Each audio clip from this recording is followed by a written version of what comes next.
Hi, and welcome back to Circles Theory, where we are discussing mythology, psychology, existentialism, and sociological theory. Today we are forced with the question of what is a hero, and what links are you willing to go to achieve greatness? All of these themes are found within the film The Founder, which discusses the development of McDonald's, the American company. We will be looking specifically at what themes are pulled from this film and the existential lens in which we can observe them. So without further ado, let's discuss.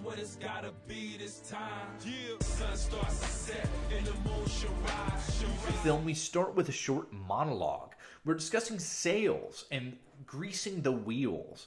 If the film goes through a series of steps as we follow Croc, a salesman who slowly takes over the franchise McDonald's, pushes out his rivals, and becomes one of the most powerful men in the world. We watch him go through these series of trying to explain and sell objects over and over again. Our themes are painted out very clear to us in the beginning. From the gate, we are to understand that persistence is the moral that makes things work, and that by not giving up and by sticking true, we can achieve what we want. This is a very American concept, a very, very specific to our way of being. And all of a sudden, he's selling mixers, and he finds that he goes from having no orders to a shop that orders 6 and changes to 8 when he calls to see if this is actually true. This is our call to adventure in a Campbellian sense. He is pulled into a quest where he cannot help himself but to go and see what this is. He ultimately finds the location, tastes the burger, and crosses the threshold into the unknown. And we see some very interesting things come out of this. We come with an obsession with reason. We come with this idea that entrepreneurship and constantly seeking something through is the most efficient way to make something happen. We have a man here who is propelled by the obsession. He is an artist in the most self-destructive way, and we see this play out through the film as he slowly destroys the things around him, such as his marriage, his relationships, and even his friendships. His ability to look at something the way it was is shattered. Much like Socrates and Plato's discussion on the man who leaves the cave, we see somebody return who can no longer engage in the normal world. As he goes and talks to his different friends and tries to sell this, he sees that they don't really get it, and that they won't be able to understand this concept, this new way of efficiency and productivity that is the future. This ability to see into the future is something that we see brought up with Rollo May quite a bit. We see this idea that you look mad to those in the present when you're able to be in a creative space that extends past your time. He discusses this becoming the new American church. This is important symbolism, the idea that fast food, capitalistic structure, and being that efficient is equivalent to churches and government buildings. The arches will be another symbol of what it means to be an American.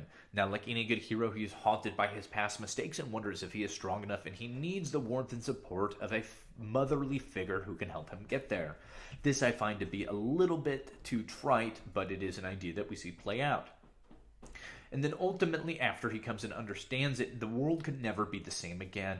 What we find here, though, is a hero who becomes addicted, and he goes into a descent. His quest is one of creative destruction and dark rebellion, to go back to May. This is not a kind or easy quest.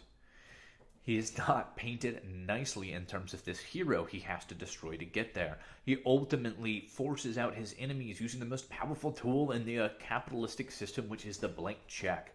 I have so much money and power that you can literally ask for anything. And so we see him now at this point continue to put on his armor, suit up and show up every day to make these kind of deals where he's willing to push out his rivals, write blank checks, and take what it is that he wants through constant persistence. And he discusses a very important idea at the end, which is that all you really own is your name. This is your soul. This is the soul of McDonald's. And how much would you sell it for? Because at the end of the day, the name, the idea, the soul, and the philosophy is what sells. And Croc isn't going to do it. But McDonald's, it will. We see our themes be spelled out at this point, and we come with the idea that this is a uniquely American mythos. We are shown a story of what it means to be a hero in America, and the film asks us, is this what we want? Is he really the hero we should look up to? Because at the end, he knows that he was truly just a reflection. And at the end, I find myself interested as we move through the credits, and it shows us the names of those around him. The secretary who came to be one of the most powerful women of her time. The guy who worked his way up from fry cook. Are these the true heroes, the stories that we didn't get to tell? So, with that being said, every single week we discuss different ideas. Videos come out Monday through Friday. We have reached 2 subscribers. This is exciting for me. Sorry if I'm late to reply. This happens. I do my recordings on a weekly basis. But more videos coming out discussing everything from mythology. If this interests you at all, please like or subscribe. I would love to discuss ideas with you, so please leave a comment and I will make sure to respond.